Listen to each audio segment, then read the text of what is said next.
The mirror was still fogged when the knock came, sharp and certain, like it already knew my name. For a split second I thought I'd imagined it, the way I'd imagined so many things in this apartment over the years, voices that weren't there, courage I didn't yet have. But then it came again, louder, closer, real. My heart climbed into my throat as I stared at my reflection, half-finished and trembling. The mirror had always been my quiet accomplice, the only witness to the version of me I never let breathe outside these walls.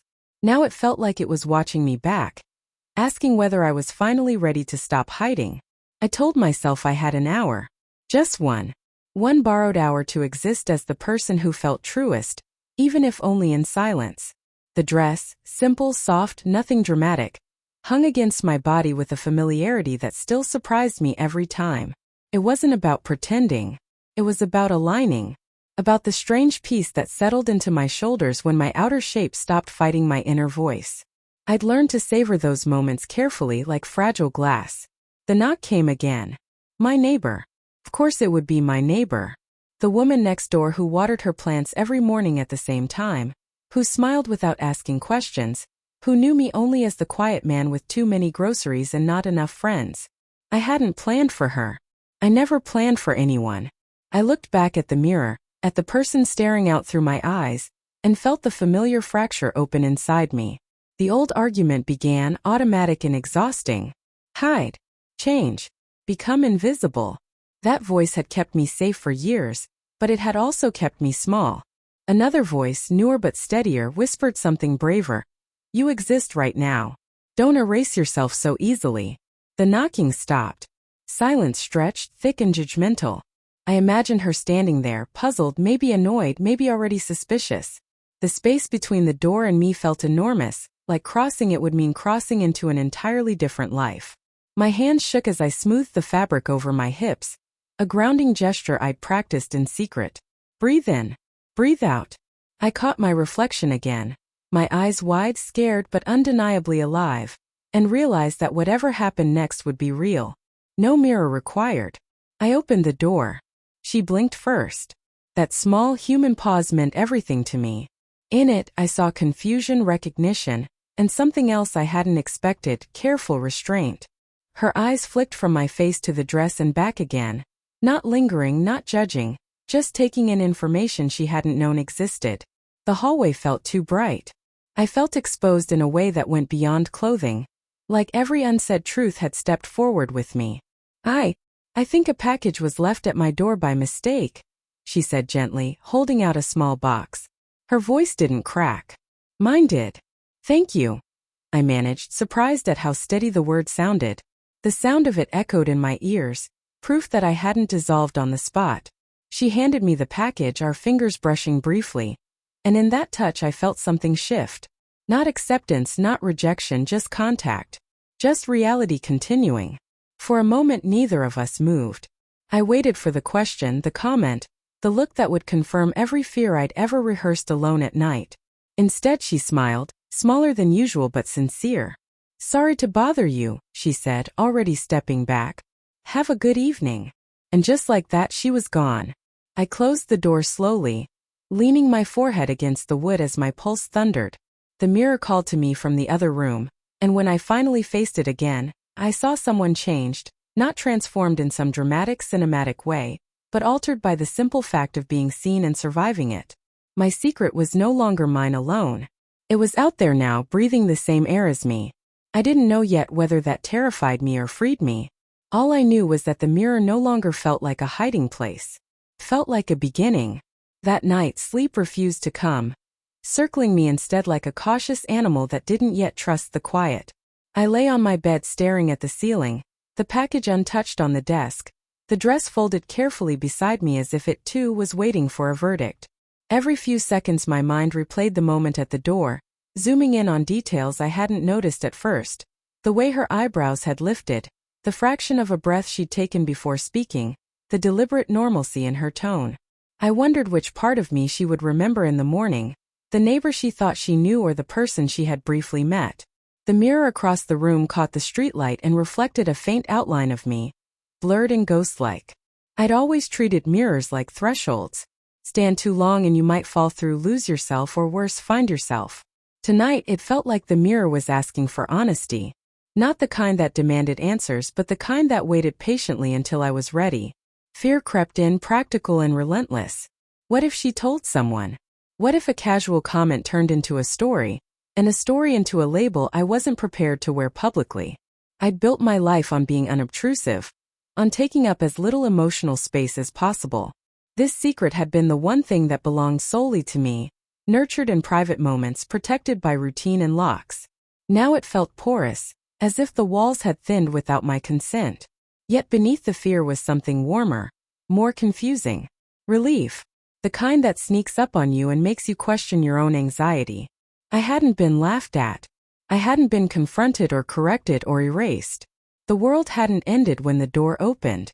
That realization settled into me slowly, like a muscle unclenching after years of tension.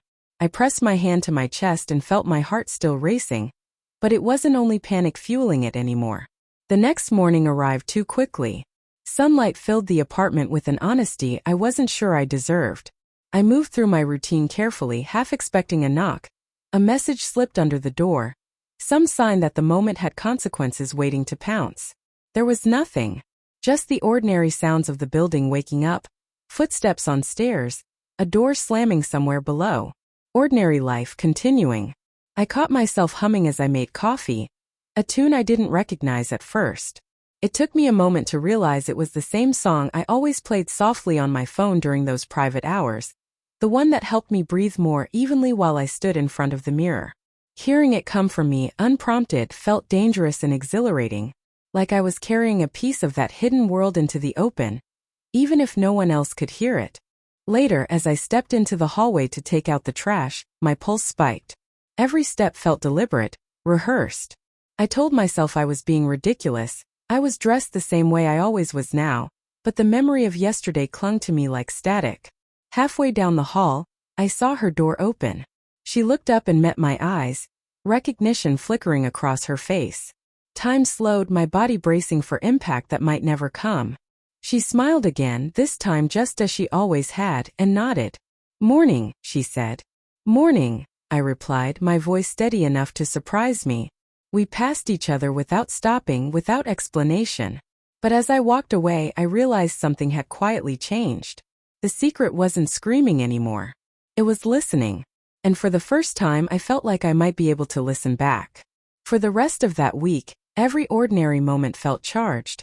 Like the air before a storm that never quite broke. I became acutely aware of myself in spaces I'd moved through on autopilot for years. The elevator mirror that caught my reflection for a second too long. The mailroom window that turned into glass at night. The faint shine of my phone screen when it went dark. Each surface felt like a smaller version of the mirror, quietly asking the same question. Who are you when no one is watching? And who are you when someone might be? I didn't dress up again right away. That choice surprised me. It wasn't fear exactly, it was reverence. As if something sacred had been disturbed and needed time to settle. The dress stayed folded in the drawer, the fabric holding its shape, patient. Every evening I'd open the drawer just enough to see it, like checking on a secret that now knew how to survive daylight. I'd close it again, my fingers lingering on the wood, and feel that familiar tug, longing mixed with caution. My neighbor crossed my path more often than usual. Or maybe I just noticed her more now. A polite nod in the stairwell. A brief comment about the weather near the mailboxes. Each interaction felt like a quiet test I hadn't signed up for. And each time, nothing terrible happened. There was no interrogation hiding behind her eyes. No forced curiosity. If anything, she seemed more deliberate, more careful with me. As if she understood that some things were offered, not taken. Still, my mind ran ahead of my reality. I imagined conversations that never occurred, reactions that hadn't been earned. Old habits die hard when you've spent years preparing for rejection. I'd learned to read rooms, to minimize myself, to fold inward before anyone else could do it for me. Now those instincts felt out of place, like armor worn long after the battle had changed. One evening, I stood in front of the mirror again, fully dressed this time, the room quiet except for the hum of the city outside.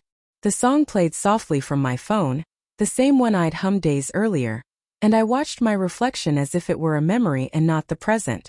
I noticed details I'd never allowed myself to linger on before. The softness in my expression when I wasn't bracing, the way my posture shifted when I stopped apologizing to the air. I placed my hand against the glass, aligning it with the reflections, and felt a strange sense of continuity. This wasn't an escape. It was a return. A knock sounded down the hall, distant, not at my door. My breath still caught, but it didn't seize me the way it once would have. Progress, I thought, was quieter than I'd expected. It didn't arrive with speeches or declarations. It arrived in moments like this, where fear showed up and found itself without a starring role.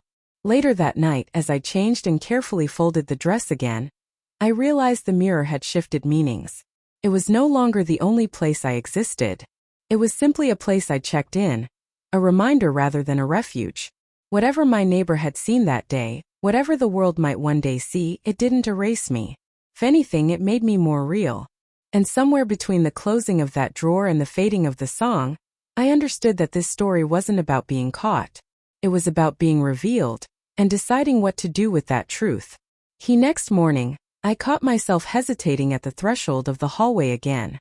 Simple acts, checking the mail, taking out the trash, had become exercises in courage, tiny tests I set for myself without realizing it. My heartbeat raced with each step, not from fear alone, but from the strange exhilaration of being present, of being fully accounted for in my own life. I realized I had spent so long shrinking, folding myself into corners, that I had almost forgotten what it felt like to occupy space unapologetically. That day, I decided to leave the apartment in casual clothes, nothing remarkable, nothing that would draw attention. But as I stepped outside, the world felt unusually vivid, the sunlight sharper, the hum of cars closer, the scent of freshly mown grass tangible. I noticed how my shoulders moved when I wasn't bending inwards, how my chest lifted slightly with each breath. A part of me wanted to run back, to hide again, but a deeper part, the part that had tasted yesterday's encounter, urged me forward. I ran into her in the stairwell, completely by accident. She carried a small potted plant, leaves spilling over the sides. "Oh hey," she said, smiling. There was no hesitation this time, no quick glance away, just an acknowledgement that I existed, fully, without the need for explanation. I managed a small smile back, my hands brushing briefly against the railing, grounding me. We walked together for a few steps, the silence filled with ordinary pleasantries. I felt something shift, a thread of connection forming, delicate and hesitant but present. In the past, I would have imagined this interaction 100 different ways, replaying each to anticipate ridicule or rejection. Today, I felt the possibility that people could accept what I didn't yet fully accept myself. That night, I returned to the mirror. The dress lay folded neatly as always, but this time I unfolded it. Not to hide behind it, not to retreat, but to face it as a symbol of identity I was beginning to embrace publicly, however subtly. Slipping into it, I noticed the familiar rush of calm washing over me. The way fabric could feel like armor without being constricting. Standing there, eyes locked on my reflection, I whispered to myself, "You are allowed to exist." It wasn't a mantra I had invented. It was a fact I had finally decided to honor. A sudden knock at the door startled me. My heart skipped. I froze, half expecting confrontation, half expecting curiosity that could crush me. Slowly, I approached and opened it. No one was there. Only the faint scent of flowers drifting from the hallway, carried from her apartment. A reminder, perhaps, that presence could be gentle, that acknowledgement didn't always come with judgment. Sitting back before the mirror, I realized my reflection no longer carried the tension of hiding. It held something else, a quiet strength, fragile but insistent, demanding recognition. I touched the glass softly, tracing my own outline, and felt the first real pulse of self-acceptance. For the first time, I wasn't just surviving. I was learning to live fully, even if no one else understood it yet. The weekend came, bringing with it a strange mix of anticipation and dread. I had promised myself I would go out fully dressed, beyond the walls of my apartment, beyond the carefully curated hours when I was allowed to exist. I spent the morning preparing, not obsessively but deliberately, choosing clothes that felt like me, styling my hair, practicing the small movements that made my reflection in the mirror align with how I wanted to feel inside. Every brushstroke through my hair, every careful tug at the hem of my dress, felt like a ritual, a quiet ceremony of becoming. When I stepped into the hallway, the familiar flutter returned. Heart hammering, palms warm, knees tight. I tried to steady myself by imagining the moment as a kind of rehearsal for courage. One step at a time. One breath at a time. I could do this. I had to do this. Halfway down the stairwell, I caught her eye again. She smiled. An unprompted, simple smile. The kind that acknowledged existence without interrogation. My chest tightened, not with fear, but with gratitude, and for a fleeting moment I allowed myself to imagine what it would be like if the world were like that. Small kindnesses stacking quietly until they became a fortress strong enough to protect you from your own doubts. Outside, the city greeted me with a mixture of indifference and opportunity. People moved past, caught up in their routines, unaware of the small revolution I carried in my own chest. I noticed how the sunlight traced patterns on the sidewalk, how the wind lifted my hair in ways that made me feel luminous, almost cinematic. I felt exposed and invincible at the same time, a contradiction that made every step taste sharp and sweet. At a cafe, I ordered a coffee and found a corner seat by the window. The reflection in the glass caught my image as I sipped, a layered silhouette of who I had been and who I was becoming. I thought of the mirrored apartment, the dress, the quiet morning conversations with myself. Every reflection was a reminder that identity wasn't a single moment. It was an accumulation of tiny choices, a mosaic built out of courage and repetition. When I left the cafe, the streets were busier. For the first time, I felt the possibility of being seen and not erased. People passed without comment, without judgment, and I realized something fundamental. My fear had been heavier than the world itself. The world was neither cruel nor benevolent. It simply was. And in that neutrality, I found a strange kind of freedom. That evening, I returned home exhausted but alive. I folded the dress carefully and placed it in the drawer. But tonight it felt less like a secret and more like a talisman. I didn't need the mirror to remind me who I was. I carried it in every movement, every glance, every breath. And as I lay in bed, I whispered to myself in the dark, I can do this. I can be me. Not tomorrow, not someday, not in hiding. Tonight. Here. Fully. Monday arrived with the usual hum of the building, but something had shifted inside me. I noticed details I'd never given thought to before. The way light spilled across the stairwell tiles, the subtle rhythm of footsteps echoing down the hall, the soft creak of her door opening. I had anticipated tension, anxiety, the almost inevitable judgment, but instead there was calm. A fragile, fragile calm, like standing on the edge of water that would support me if I only trusted it. I passed her door again, casually this time, but our eyes met. Recognition flashed. Not interrogative, not intrusive, just acknowledgement. I nodded, she nodded back. That tiny exchange carried more weight than any conversation I could have forced myself to have. In it, I felt the possibility of coexistence, of living openly without the world needing to collapse around me. At work, I noticed I moved differently. My posture carried a subtle lift. My gaze lingered longer before darting away. I caught my reflection in the computer screen once, and instead of panic, I felt affirmation. I existed. Fully. Despite the months of self-imposed invisibility, my inner voice was no longer apologetic. The reflection didn't feel like a stranger. It felt like an ally. Later that evening, the dress called to me again, not as a hiding place but as a companion. Slipping into it, I lingered before the mirror, studying the curve of my shoulders, the gentle lines of my jaw softened by the fabric and the styling I had learned to love. I remembered the first time I had looked at myself like this, terrified, unsure, shrinking from the possibility of being caught. And now I understood that being seen was not a threat. It was a kind of liberation I had never allowed myself to imagine. A knock at the door startled me, heart leaping. I held my breath, imagining worst-case scenarios. Slowly, I opened it, and there she was holding another potted plant, slightly larger than the last, green leaves spilling over. Thought you might like some greenery for your apartment, she said, smiling softly. No judgment. No hesitation. Just kindness.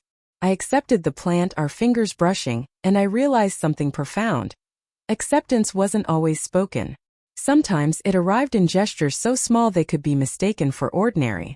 I set the plant down and stepped back, finally letting myself laugh quietly. It felt absurdly joyful, almost silly, but it was honest. The tension that had clung to me for so long had loosened, if only slightly. And in that looseness I discovered a new courage. Later I returned to the mirror, but this time, it felt unnecessary to study myself in detail. The reflection was simply me. Neither hidden nor fully revealed, just present. I touched the glass lightly and whispered, "I am allowed to exist." Not as a plea but as a statement. The dress lay folded, patient, waiting for the next moment I needed it. The journey was far from over, I knew that. But for the first time I felt the current of possibility beneath my feet, steady enough to carry me forward one step at a time, one breath at a time.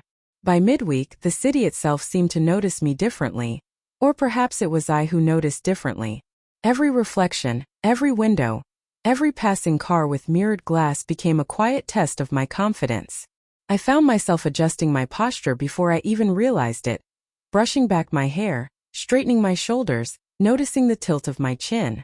These were small gestures, almost imperceptible, but to me they were victories. Proof that I was beginning to inhabit space without shrinking. That evening I dressed carefully. Not for hiding, not for impressing, but simply to feel aligned. The fabric of the dress against my skin was grounding.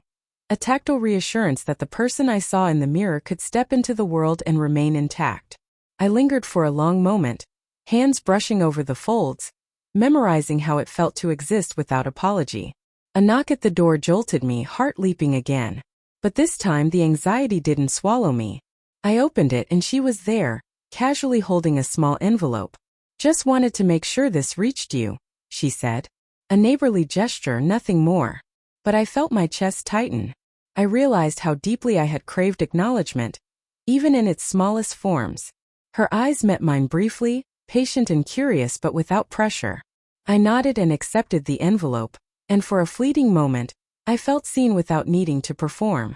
Once the door closed, I opened it carefully. Inside was a card, simple, handwritten. "Just wanted to say hi, hope you're having a good week." My fingers lingered on the paper. It was ordinary, mundane almost, but to me it felt monumental. Someone had noticed me. Not the secret, not the persona, not the hiding or the performing, just me. I sank into the chair by the mirror, card in hand, reflection soft in the lamplight. The dress lay folded neatly nearby, still waiting. I realized that acceptance, even if subtle, could arrive in fragments, in gestures that seemed small to the outside world but monumental to a guarded heart. I whispered to myself softly, almost as if testing the sound, "I am not invisible." The words, simple yet weighty, carried more truth than any rehearsal I had ever run in the privacy of my apartment. For the first time I imagined my life not as a series of hiding places, but as a continuum of small steps, each one a claim on my own existence. The fear hadn't vanished, far from it, but it had softened, moved aside just enough to allow courage to step forward. I placed the card on the dresser, next to the folded dress, a talisman of what was possible. Acknowledgement, kindness, and the quiet power of being fully seen. Thursday arrived with a weight I hadn't anticipated. The apartment felt smaller somehow, the walls closing in with the memory of all the months I had spent shrinking, hiding, pretending. Even with my neighbor's small gestures of kindness, I could feel the old tension tightening like a familiar cord in my chest. The mirror reflected not just my image but the sum of all those private hours of preparation, self-doubt, and longing. I stared at it for longer than usual, tracing the curve of my jaw, the soft line of my collarbone, the shape of my hands. I realized how many times I had avoided looking fully at myself, and how many layers of fear had accumulated in that absence. I dressed in the quiet ritual I had grown to depend on, the dress, the hair, the small touches that made me feel aligned.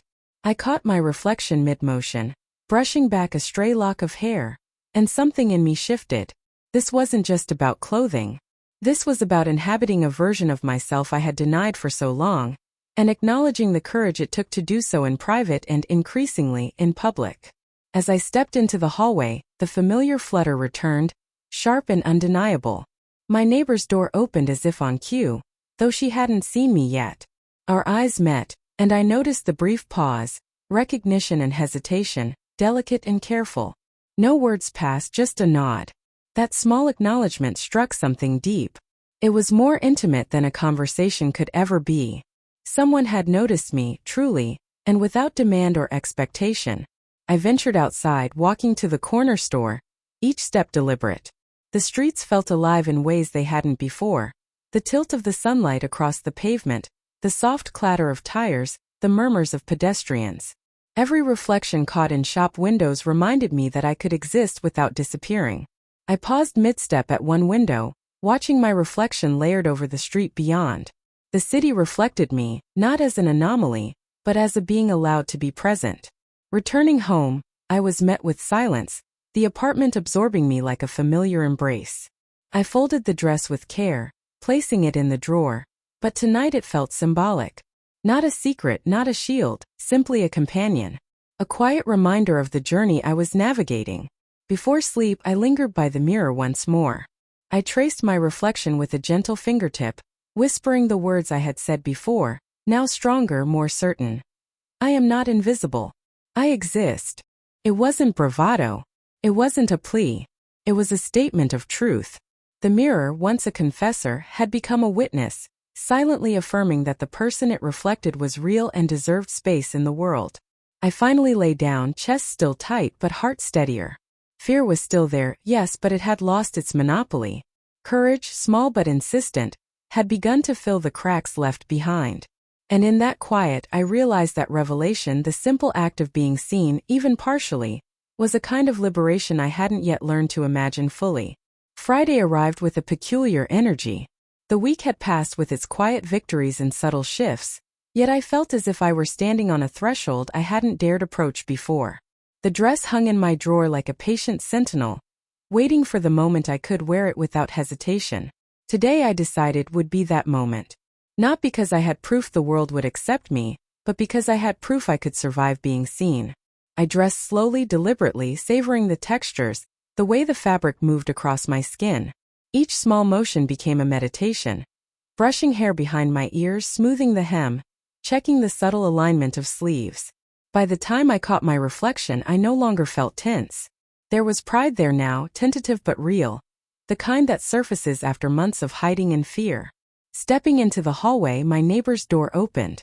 Our eyes met, and I felt no panic, only a recognition that was mutual and unspoken. She smiled, soft and casual, yet it carried a weight of understanding I hadn't expected. I nodded in return, feeling something shift in the way I occupied space. No longer shrinking, no longer waiting for permission to exist. Outside, the streets felt alive in a new way. Every passerby, every reflection in the glass, every sound of the city became a rhythm I could tune into without fear. I moved with intention, noticing details that had escaped me before. The flutter of leaves in the breeze, the warmth of sunlight on my skin, the distant laughter of people passing by. Each sensation reminded me that the world continued whether I hid or not, and that I had a right to exist within it. At a cafe, I settled by the window, letting the sunlight stream across my face. The reflection in the glass layered with the street outside, and I felt a strange exhilaration. I was part of both worlds now, the private and the public, the hidden and the seen. I took a slow sip of coffee, relishing the ordinary act of existing without concealment. Returning home, I folded the dress carefully but differently this time. It was no longer merely a symbol of secrecy. It was a talisman of self-acceptance, a reminder that even in the smallest gestures, I could claim ownership of who I was. Before sleep, I whispered once more to the mirror, quieter this time but with certainty. I am allowed to exist. I am enough.